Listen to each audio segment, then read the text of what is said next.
The search for a missing Malaysia Airlines plane is poised to resume.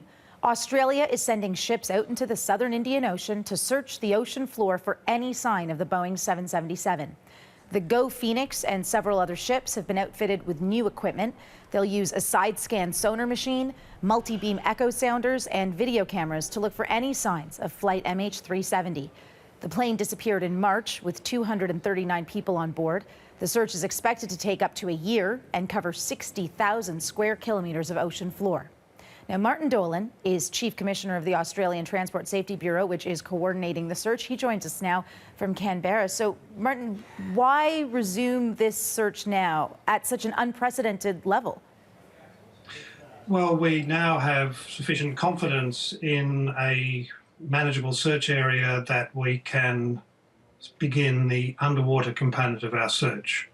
We have successfully mapped the ocean floor in our high priority areas so we can conduct the search safely and efficiently, and we finalised our analysis of satellite data relating to the aircraft, which means that we've been able to make some very good assumptions about its likely flight paths and therefore the areas that are going to be the highest probability for search. And yet there's a year mapped out for this search. In that time, I mean, what is the hope besides finding the actual plane? Well, our aim is within that year, and of course as soon as possible, but within the year to find the aircraft. We know it's going to be very close to the point of that long arc in the Indian Ocean that we have defined, which is the point at which we know it ran out of fuel. And so we will progressively search priority areas along that arc with sonar so that we can find the remains of the aircraft. From an accident investigation perspective, it will give us, we hope, access to the flight data recorders to help us solve the mystery of the flight.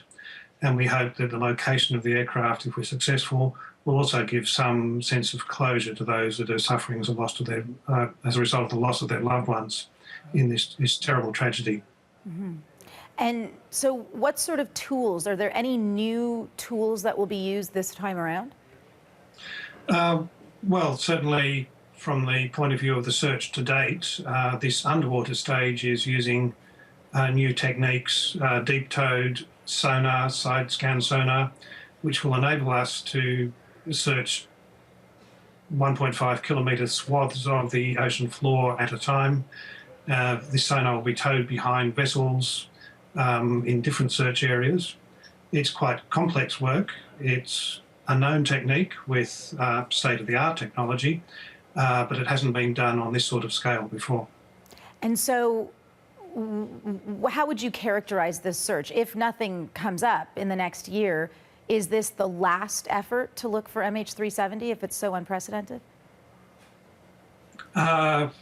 We are not at this stage contemplating the prospect that we won't have found the aircraft within the year. But if it comes to that, then we will have to review our position, work out whether our calculations of the priority search areas were as reliable as we think they are. And of course, we'll have to consult with governments, particularly the Australian government and the Malaysian government, who are funding this massive effort. So you're optimistic? Cautiously optimistic that we will find the missing aircraft. All right, well, we appreciate your time today. Thank you very much for speaking with us. It's my pleasure. That is Martin Dolan, Chief Commissioner of the Australian Transport Safety Bureau, joining us from Canberra.